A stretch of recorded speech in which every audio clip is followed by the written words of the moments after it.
And now, deep thoughts.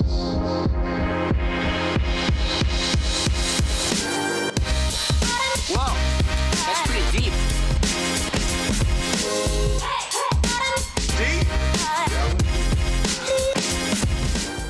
Hey, this is Deep Thoughts, a podcast exploring the Christian faith a little more deeply, and this is the one about gender. The question of one's gender has hardly been a category in question in the imaginations of the masses throughout history, and yet you would be hard-pressed to find a more pressing question and divisive subject today. The topic of gender has roared onto the scene so quickly, the concept has evolved so rapidly, the level of importance deemed so integral that confusion and hostility are through the roof. Enter Dr. Abigail Favale. Now, there are so many great books worth reading out there, yet there is something particularly engrossing about reading just the right book at precisely the right time. And that is what Favale's The Genesis of Gender is. Insightful, wise, and timely. One of the challenges with learning about subject matter as complex as gender is that the experts tend to be experts in one particular field, such as gender studies, or medicine, or theology, but rarely does someone understand gender theory, post-modernity, feminism, the medical data, and the Orthodox Christian faith altogether. And what makes Favale unique and uniquely enjoyable to read is her semi-autobiographical style of writing about both her scholarship in the field and her conversion to Catholicism and worldview wrestlings in light of that. Favale takes the reader on a quest, her quest, from the worldview assumptions of gender theory to her discovery of a more compelling worldview. The Genesis of Gender, which she writes about in the book and gets into with me in this episode. So now, here's my deep conversation with Dr. Abigail Favale.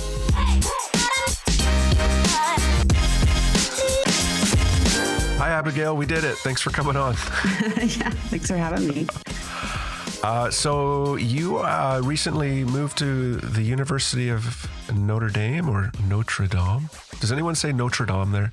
Absolutely no one says Notre Dame. It is definitely Notre Dame. Notre Dame. Notre Dame, yes. And it makes some people's ears bleed. I'm used to it now. Yeah. So Notre Dame is the cathedral in Paris. Yes. Notre Dame is the university in South Bend. Yeah. That's right. Okay. Is it a prerequisite that you have, like, Rudy has to be your favorite movie to work there, go there? I watched Rudy for the first time on a plane recently. Oh, you did? After moving here. I hadn't seen it. I know. Isn't it great? It's great. It's so great. Yeah. It was fun watching it actually after I'd already moved here because I was like, oh, I know where that is, or oh, that's Basilica. And yeah. So that must be. They do show it on the, like, whatever that Gigatron thing is in the stadium every year for the students. They'll play it. Yeah. And it's nice to see Samwise Gamgee try to play football, right? Isn't that nice? He's so precious. He's great. And now when I watch Lord of the Rings, I'm like, oh, it's Rudy. Totally, right? Yeah, exactly. Yeah. So we're going to spend the bulk of our conversation talking about your book, The Genesis of Gender. But I reached out to you a few months back and you're like, I'm working on other projects right now, maybe later. I would just love to hear, what are you working on right now? Oh, okay. What's next? Right? Well, I'm working on a few things. I do have a writing project I'm working on,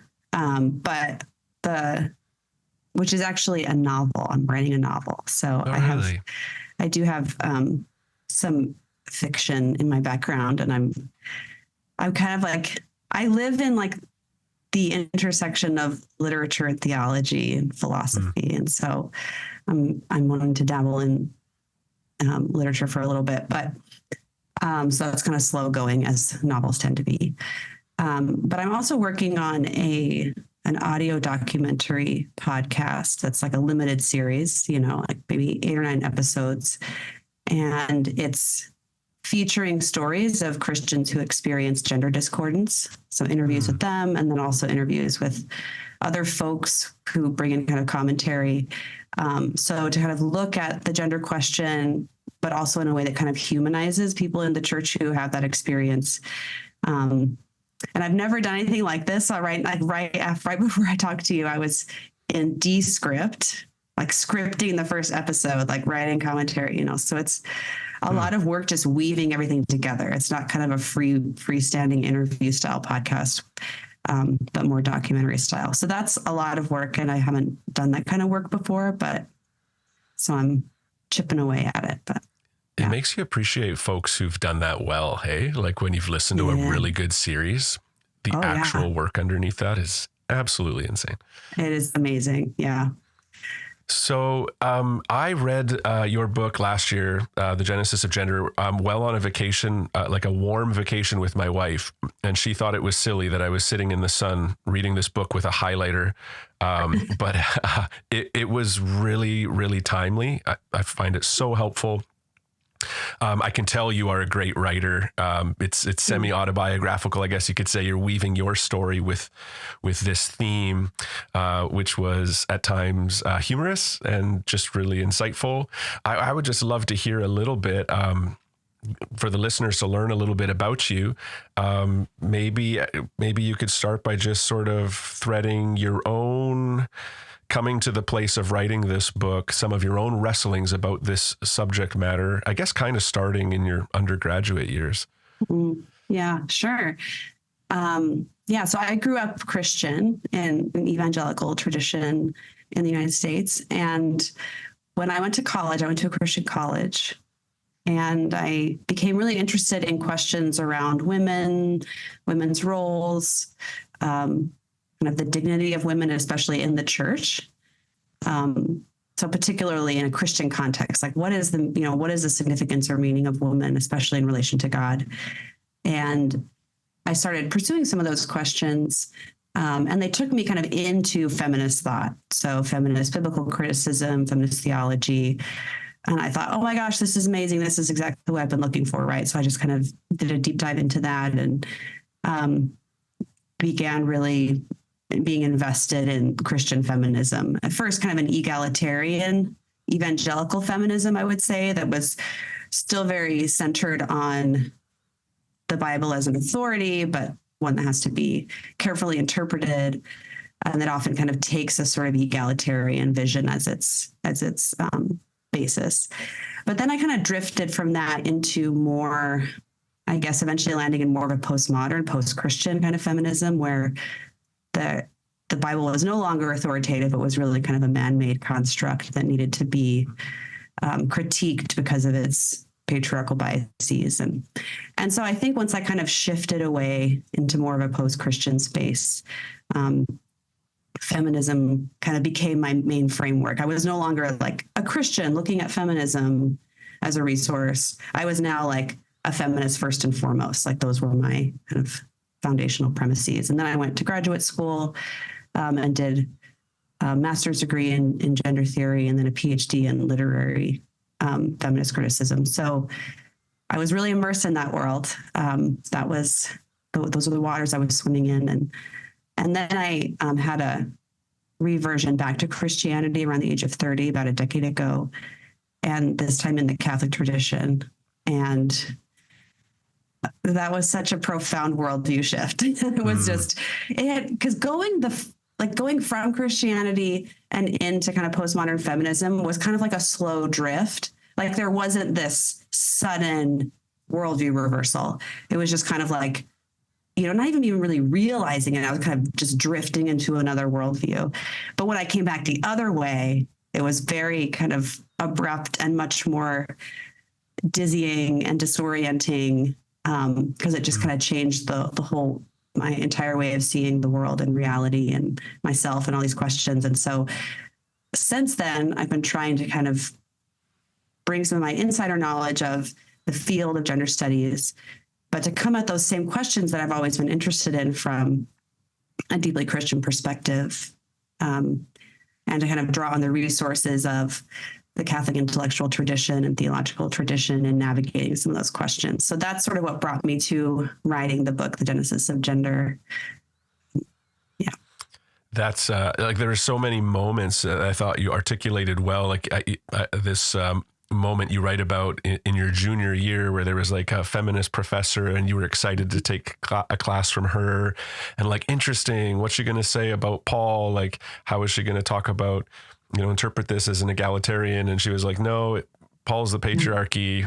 We can ignore it. And you confess you kind of were like a little bit troubled by that kind of a view, but then eventually chose kind of feminism first and foremost, if that's a way of putting it. And then it seems like early on as a professor, you started teaching. Is that when this reconversion you talk about at 30 happening? Because you mentioned like getting to a point, I think, where things shifted back for you towards more of a Christian worldview, where you started to feel guilty or bad about what you had been teaching. Like, hey, I'm a success as a professor if I make them question everything. And would you just talk through that a little bit? Like, you mentioned the reconversion back to Christianity or Catholicism, and then at 30, but what's going on in the classroom for you at that time? How's that shift starting to take shape for you? Yeah. So my first few years as a professor, I was in more of the kind of postmodern feminist perspective. And so I was teaching from that perspective, and I was teaching in a Christian context. And when I look back, I'm like, I was not a Christian at all. I had such cognitive dissonance. But I was a nominal Christian, I guess, and had a lot of angst about teaching in a Christian environment, but not having a very robust faith myself. But anyway, so I had, I guess, what is kind of a maybe typical sort of, I don't know if I want to call it progressive necessarily, but I will, a progressive outlook where I kind of saw myself as more enlightened than kind of traditional Christianity. And so bringing them kind of into more of this like open-ended questioning, non kind of dogmatic space was seen as like a step forward, right? And so this process of kind of disorienting students was seen as like part of the education process. And I think in my department, there were even some people for whom that was very explicit, that that's kind of what we were doing. That's what we're bringing these kind of naive students into a more like intelligent kind of faith, which was really a faith kind of emptied of much content at all. Really what was going on, I think, is what now is kind of termed deconstruction, like faith deconstruction, right? So that's what I did in my 20s, is I deconstructed my faith. There just wasn't that terminology on offer. And so I think the way I was teaching was kind of coming from that place of a faith that had been deconstructed, right? And so when I reconstructed, I guess, although it wasn't really constructed, I just it was a very like sudden kind of divine intervention sort of reversion back to Christianity. But when I began to have faith again and to re-enter a kind of a Christian understanding, I was shook, by how I'd been teaching, and doing the kind of typical academic thing where you I'm just going to kind of assign a bunch of readings. We'll talk about the readings. Here's this kind of pluralistic buffet, and I'm going to sort of be detached from any kind of claim about anything. And that's education, So I think I think especially with gender theory, because gender theory as a genre is just intentionally difficult to read. There's just a lot of intentional play with language, kind of deflecting meaning, subverting meaning, not coming, generating ambiguity. That's kind of what the discipline does, is it deflects truth and kind of deconstructs truth rather than positing much. And so, I began to feel like I hadn't really been really educating my students. If education is about kind of directing the heart and mind toward what is true and what is good and what is beautiful, I had been kind of muddying the waters for them, right? Because that's what I was swimming in muddy waters, and I was like, come in, the water's great. Yeah. So my conscience, kind of, woke up after about 10 years and was like, oh, maybe this isn't the best thing to do. So yeah, I definitely had to come to Jesus moment, literally, about that. That's fascinating. Yeah, I love how the book carries that story through.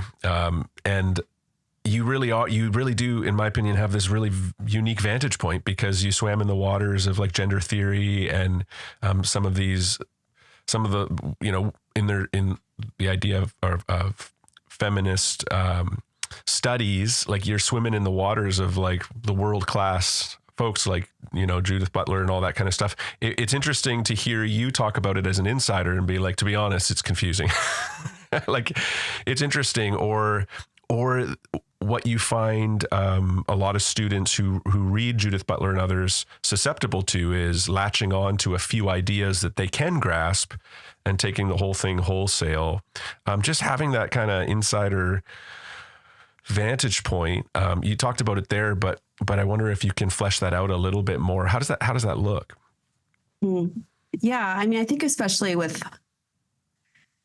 someone like Judith Butler, her early work, like where she's giving this theory about gender as this kind of unconscious, socially compelled performance that creates the illusion of an essence, right? So her early work is actually very, in some ways, countercultural to some of the ideas that are floating around now, because she's basically saying gender doesn't exist.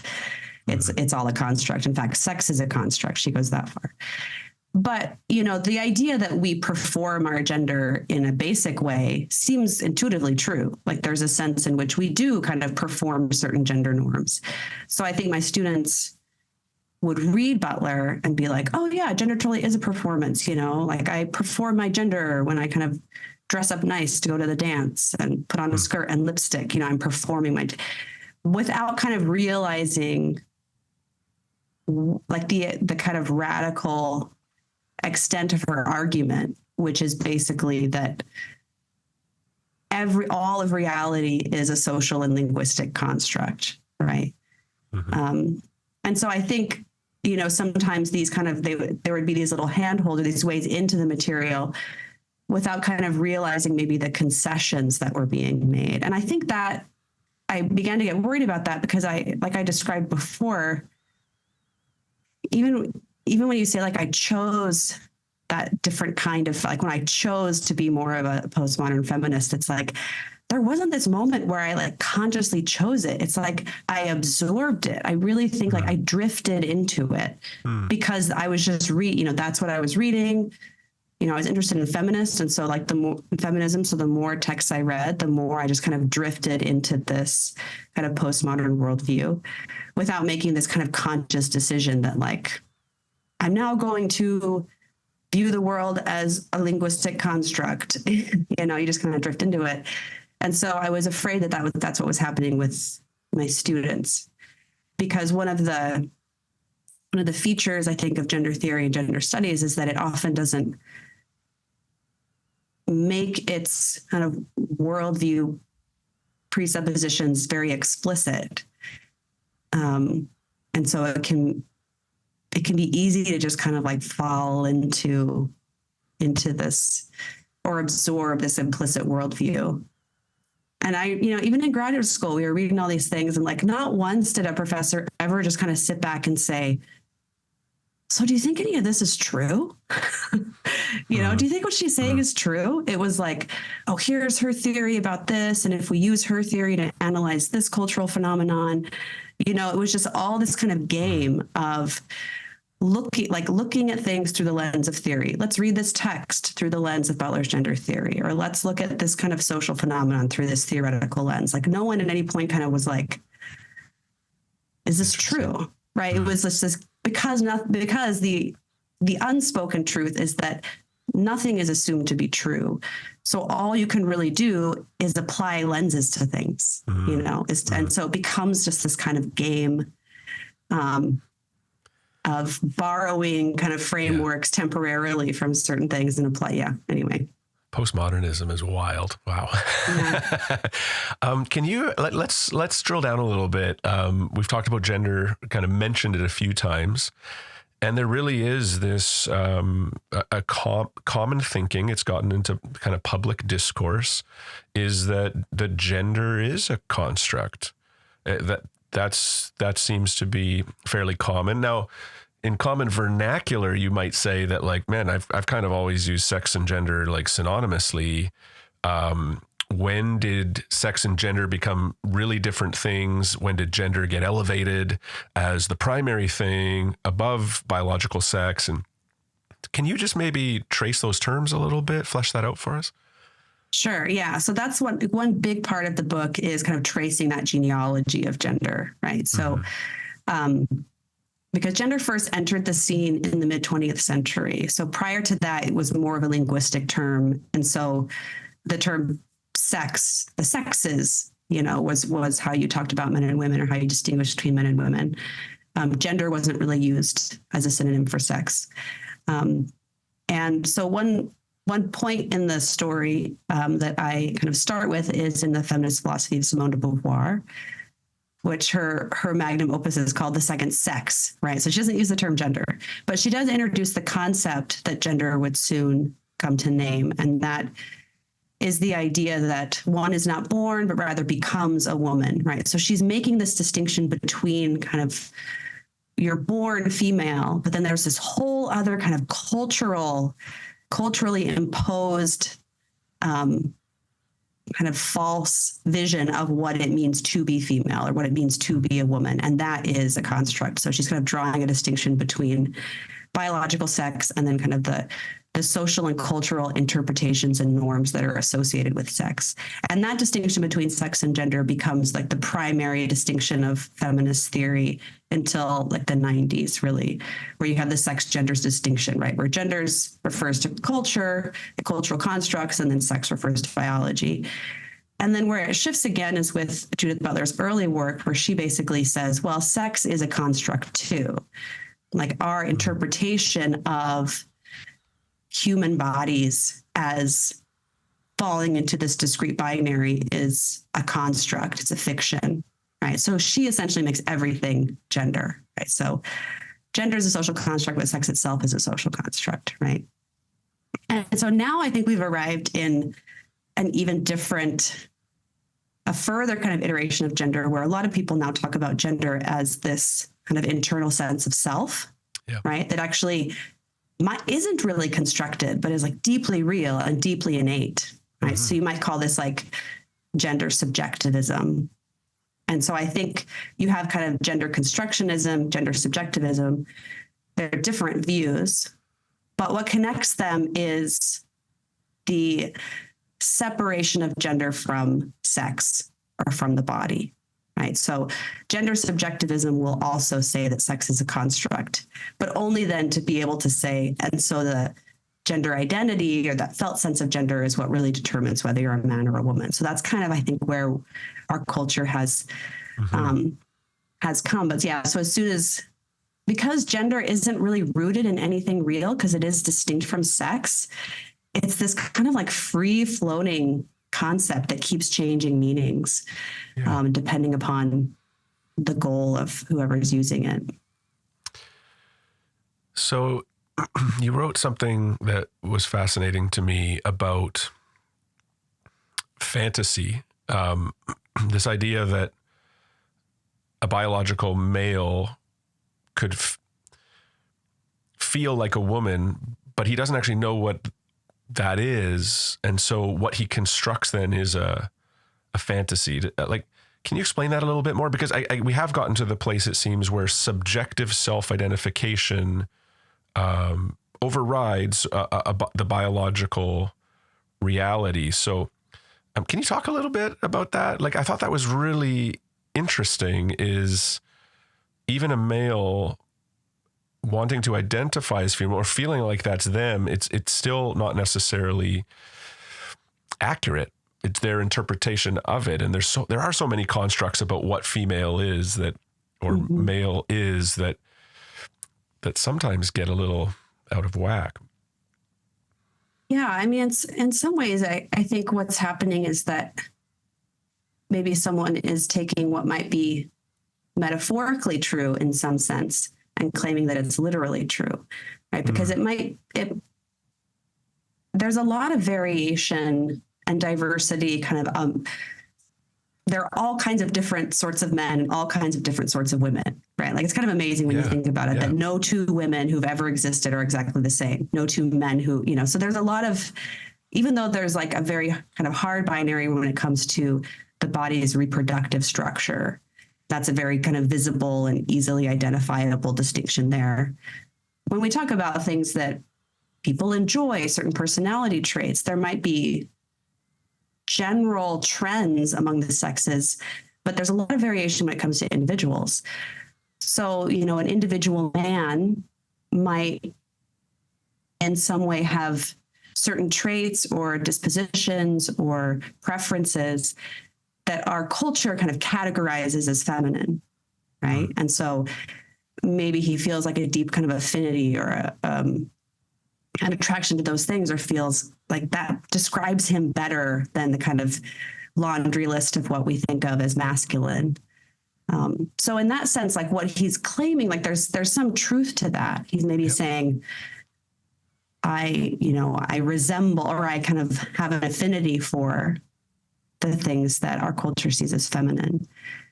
But that's not literally true, right? Then that doesn't mean that a man is a woman or can even know what it's like to be a woman, right? Because you can't know what it's like. You can't know what it feels like to be something you're not, right? Kind of by definition. You can only sort of imagine what it must be like to be that thing. And then perhaps what you imagine it's like is very appealing and you resonate with that, So I can imagine what it's like to be a cat, right? But that doesn't mean I actually know what it's like to be a cat, right? Because that requires that one has a certain kind of nature, right? So I think that what's happening in those instances is kind of a confusion maybe of what might be true in a kind of metaphorical or an analogous sense, but is not can't be literally true. Yeah, I appreciate that. One of the things I appreciate about the book is you bring in a lot of research, like you utilize data. And there is fascinating data on the category of intersex, for example, that you draw out in the book. And it may actually surprise some listeners. It surprised me because I hear the popular level sort of, hey, 1% of every baby that's born is born intersex. And you think, oh, wow, like that's a lot, like almost 2 out of 100 babies are identified as intersex. And so that is a fairly large category then in our society and that kind of thing. You reference Fausto Sterling, arguing that sex should be understood as a continuum rather than binary. So that's their vantage point is the notion that intersex conditions are fairly common, occurring as many as 1.7% of live births. But you go on to say the 5 most common conditions that Fausto and Sterling categorize as intersex do not actually involve instances of sexual ambiguity. Can you drill down on that a little bit more? Yeah. Because I think that like I said, at a popular level, I was like, man, this is quite common. And so we should be, really careful, really sensitive. Like lots of folks around us are maybe neither male, neither female, or complication, that kind of stuff. Can you talk about what the data actually seems to say?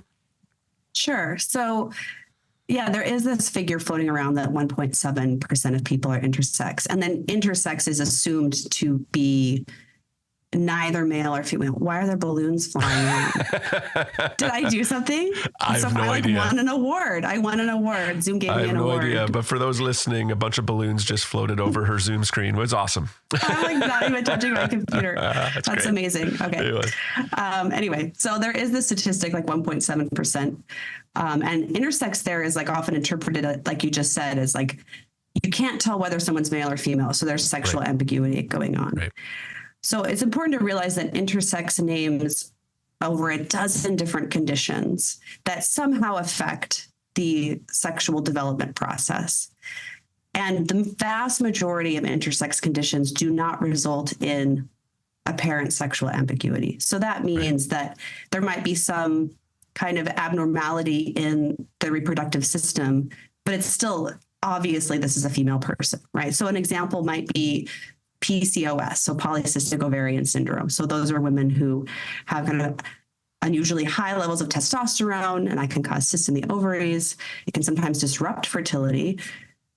But these are women, right? These are women who are unambiguously women, many of whom, have their own children. So in Ann Fausto Sterling's kind of 1.7 figure, like any kind of abnormality in the sexual reproductive system is included in intersex. So the vast majority of intersex conditions do not result in any kind of sexual ambiguity. Those that do are much more rare. And in those cases, what's going on is usually very highly individualized and very complex. You kind of need to look at, the person as a whole and what kind of might be going on in that particular person's body over the sexual development process. And even in those cases, maleness or femaleness will predominate. So there's never been a case of a truly hermaphroditic human being. So someone who's capable of fulfilling both the female and the male reproductive role, right?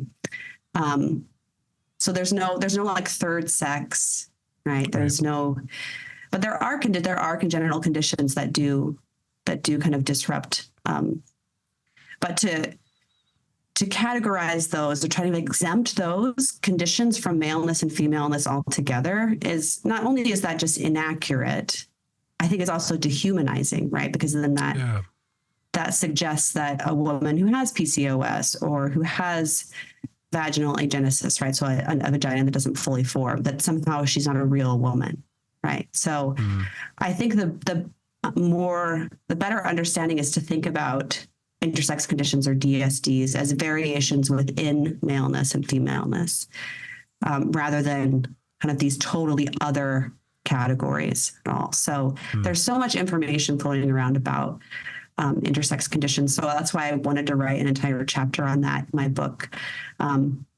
So for the true statistic, not the 1.7%, but if we look at just intersex conditions that result in kind of apparent sexual ambiguity at birth, that number is 0.0182%, right? So it goes way, way down. So that means then, to put it differently, that in 99.982% of births, there's the baby can be readily identified as male or female, right? So that's not to like dismiss entirely, right? I think we still need to have awareness and compassion for people who have these conditions, but it's really a medical issue. It's a physiological issue, right? That sometimes needs some kind of medical management, sometimes doesn't. But that's a very different scenario than the question of gender identity. So these are really separate. Yep. These are kind of separate things, separate questions. And so conflating them, I think, really does kind of a disservice to people who experience these conditions. Yeah, that is so clarifying. Going back, I want to speak to a phenomenon you speak to in the book as well.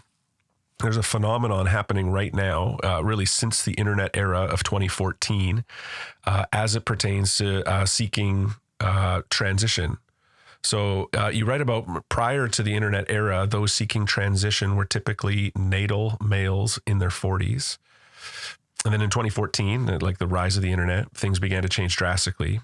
And by 2019, 3 times as many natal females were seeking transition, and most of them teenage girls. That is a rapid, drastic change, like nothing we've ever seen before. What is going on? Yeah, so the demographic shifts are really pronounced and pretty interesting. So you have the sex ratio is flipped. So more females than males are now seeking treatment for gender distress.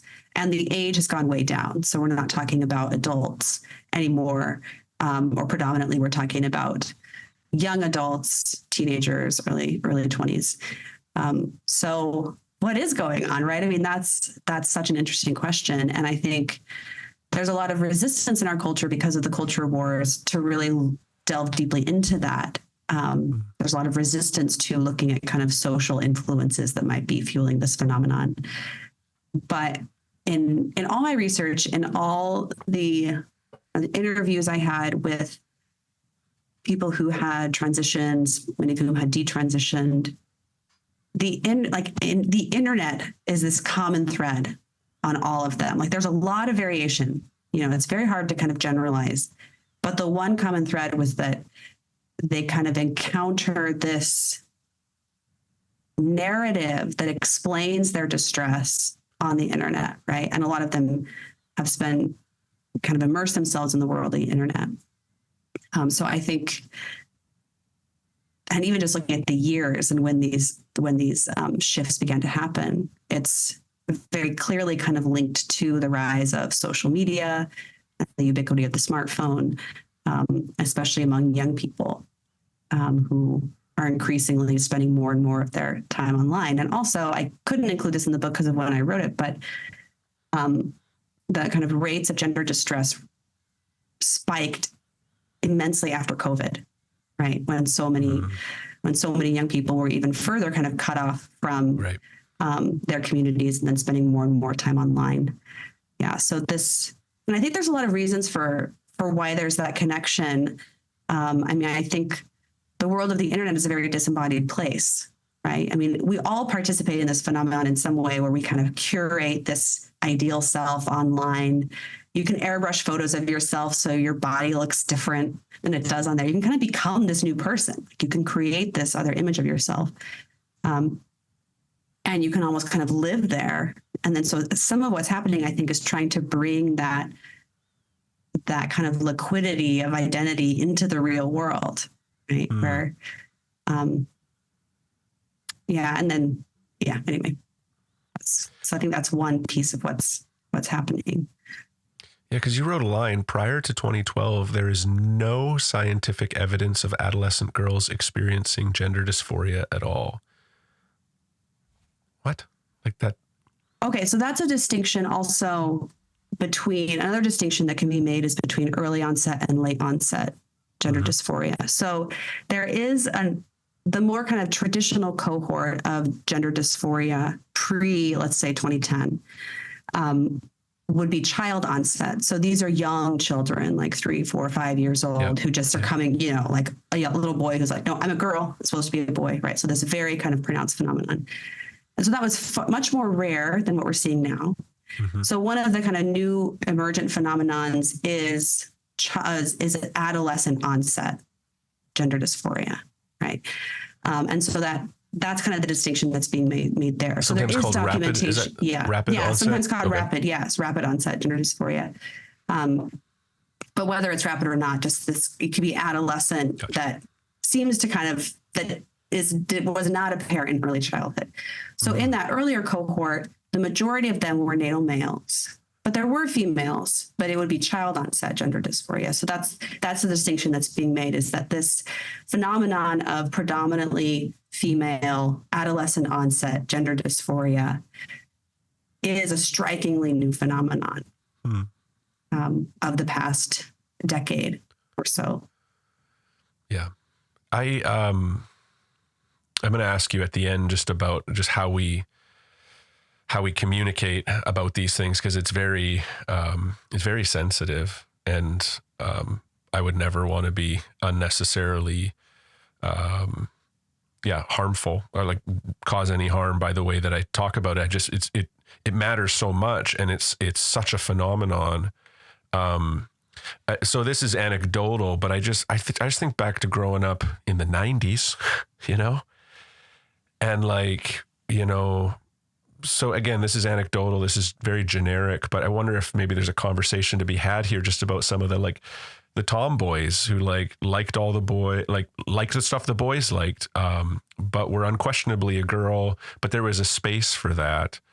I wonder too about some of this, like just the what feels like growing sexualization of girls because of the internet, and wanting to recoil from that. And,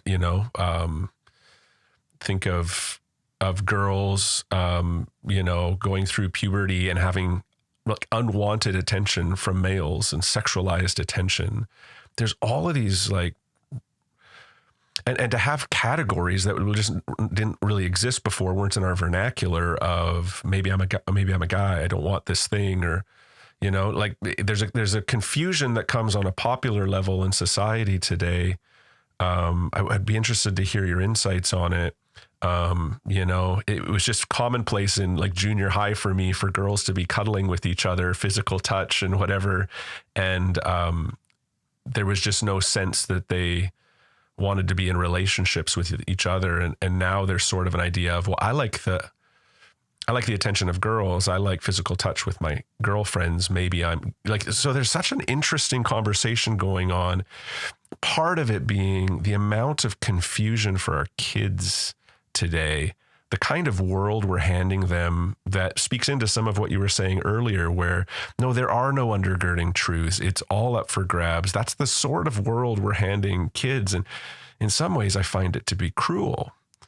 What would you speak to that in terms of your research and your vantage point? Like, I'm throwing out some random thoughts folks often have around these things, which is by no means to belittle some of the real tragic, just inner turmoil. Actually, I'm trying to speak tenderly about that, but what would you say about all the random stuff I just said?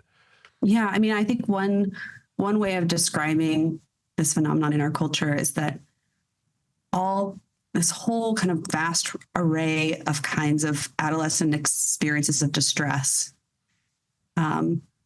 are being funneled into this simplistic narrative that this is about gender, right? So there's this narrative that now is like, oh, if you don't feel at home in your body, if you feel alone, if you don't feel like you fit in, right? So it's offering this kind of one size fits all answer to the very real kinds of distress people are experiencing, especially young people who are going through puberty and experiencing many of the things you were describing, right? And so it becomes this answer to very real experiences. But the problem is that it actually hides what could be going on in that. It's almost like a smokescreen in a way, right? So in some ways we have to like listen past the script, right?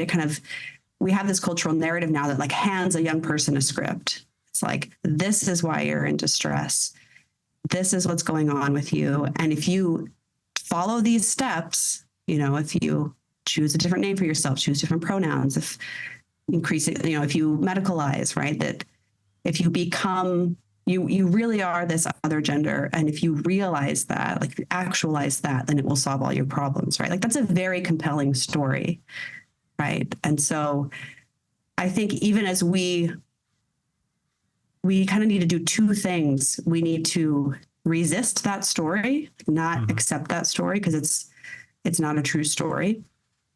But then we also need to really see to what is happening in like the heart and soul of the person before us, right? So, I think it can be very difficult to navigate. And one of my many frustrations about kind of the discourse of gender in our culture is that we have these new categories that are popping up, but are then kind of presented as if they're natural categories that have always existed. We just didn't realize it, which that completely overlooks, in fact, that the categories themselves are kind of creating something. And this is where the phenomenon of social construction, this is like where kind of postmodernists have like something there, which is that the words we use and the categories that we use and that we embrace do have a profound effect on how we perceive ourselves and how we perceive reality.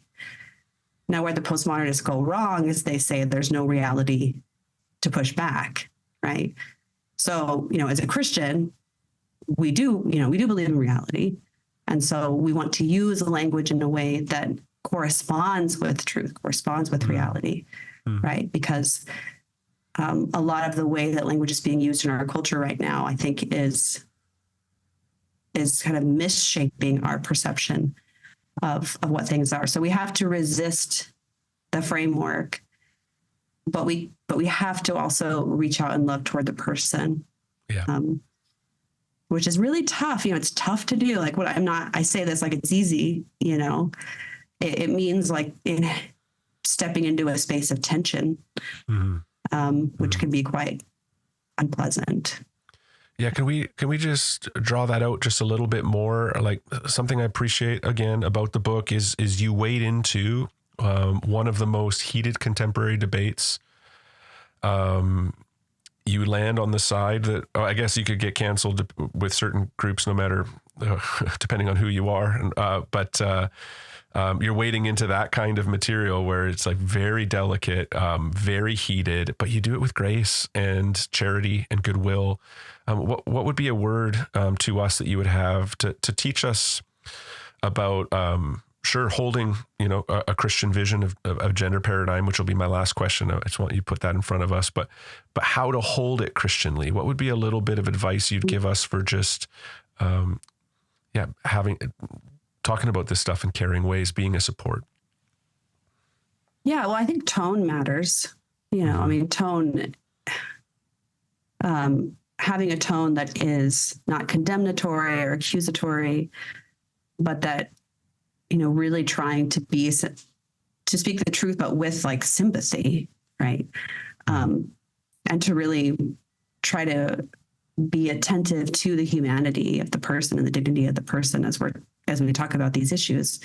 I think that's really important. Also, not to assume that everyone who struggles with gender or who, identifies into one of these emergent categories is this like hardcore postmodern ideologue, right? But to really take more of a kind of, to really just try to see the person, like, okay, who is this person? And I'm not going to like assume that they believe certain things, right? But to actually really try to understand what they're going through and to meet them where they are. And not to make assumptions or to see them as like immediately an enemy of some kind, like some kind of ideological enemy. Yeah. So, I mean, one way of putting it, one way I sometimes think about it is I think Christians are called in this moment to have fidelity and receptivity. Like, so fidelity in terms of fidelity to the truth, and both kind of the truth of nature, but also the truth of divine revelation, right? So to be faithful, but receptivity in the sense to also be receptive to the person who thinks differently than I do, who is seeking truth, who is confused, or who is suffering, right? And those two things, fidelity and receptivity, I think are the characteristics of what it means to be mother and bride, which is what the church is supposed to be, right? The church is supposed to be a bride. So she needs to be faithful, but also kind of loving and open. And that can be tricky, right? Because you have people on both sides who are like, no, you got to give up one or the other, right? You can't truly love someone while you're holding those lines, right? You have to let go of that. Or you can't really hold those lines unless you kind of have really hard boundaries that push away the person. Yeah. Yeah. I mean, that's what's one of the things that's so captivating about Jesus is somehow he was truthful with people, and yet they never questioned that he was loving to them. And sometimes we want to throw out one or the other, and we're left with sentimentalism or fundamentalism if we're just the one or the other. So no, that's a good word. Okay. Last question. It's the unfair, huge question. So pretend you're in an elevator and you're trying to answer it. This is super complicated stuff, but the book's called The Genesis of Gender, a Christian Theory. What would you drill down, or what would you summarize as sort of a Christian vision of gender? Yeah, that's a great question. Well, I think the Christian vision of gender is really grounded in Genesis, although it then flows outward it's all throughout Scripture, and Christian tradition as well. It's not just limited, but Genesis is kind of the source of it, because that's the narrative that tells us kind of who we are and how we're made. So I think a Christian understanding of gender, one, believes that there's a creator. So our nature, we are not self-created, but we receive who we are. So creation is a gift that comes to us, and that includes our personhood and our bodies, right? So the body is a gift, and it's something that is good. And I think if you read the Genesis creation narratives with attention, you can see how important sexual difference is in God's creative plan. I mean, it's really the culmination of God's creative action, especially in Genesis 2. It really comes out that our differentiation as male and female, that kind of signals our capacity for self-gift and fruitfulness, that this is something that is part of, it's not only part of the gift of creation and part of how we participate in the gift of creation, but it's also part of how we image God, right? Because God is the giver. God is, as Trinity, is a communion of love, right? And so we're kind of like a microcosm of that in our maleness and femaleness that has the capacity to generate new life, right? So those are key parts of what I would say is part of the Christian vision. So there's a natural goodness to sexual difference and our capacity for fruitfulness. But there's also a sacramental or a supernatural goodness to it, because it is kind of an icon of God in a particular way. And, I could extend that to the sort of nuptial metaphor, which is so central to Christian scripture and tradition, which is, Christ as bridegroom and church as bride. And that central metaphor, that nuptial metaphor, is rooted in sexual difference as connected to generativity, right? And that's the thing that gender theory rejects. Like, gender theory takes man and woman and uproots it from the potential for fruitfulness. And so, when scripture talks about men and women, it's connected to fruitfulness. It's connected to our potential for fatherhood or our potential for motherhood. And that doesn't mean that you have to get married or become a mother or a father in a literal sense. I mean, in my tradition, there's a huge tradition of celibacy, right? So for people who give up marriage in this life for the sake of the kingdom.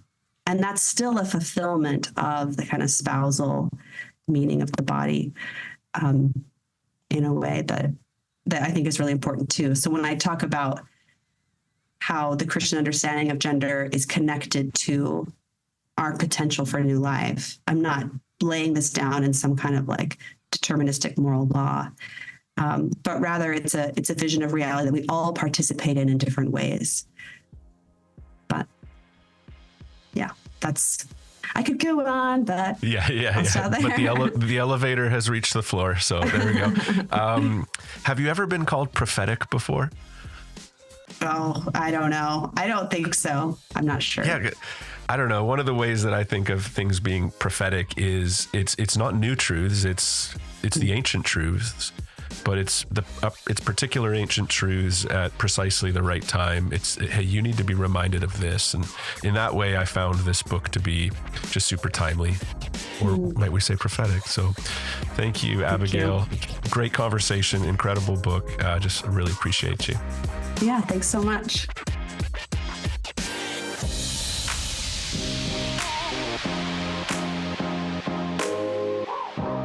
Just to piggyback on Abigail's final thoughts there about approaching gender Christianly, the Christian worldview, while out of step in society, seeks to dignify people by genuinely caring for them, listening to them, and championing a holistic, integrated vision for gender, sex, humanity, and faith.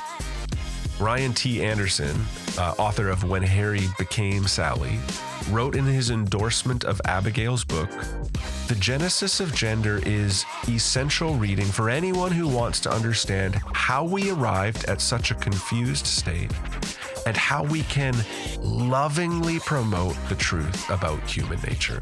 I am sure that you got a taste of that in my conversation with Abigail in this episode.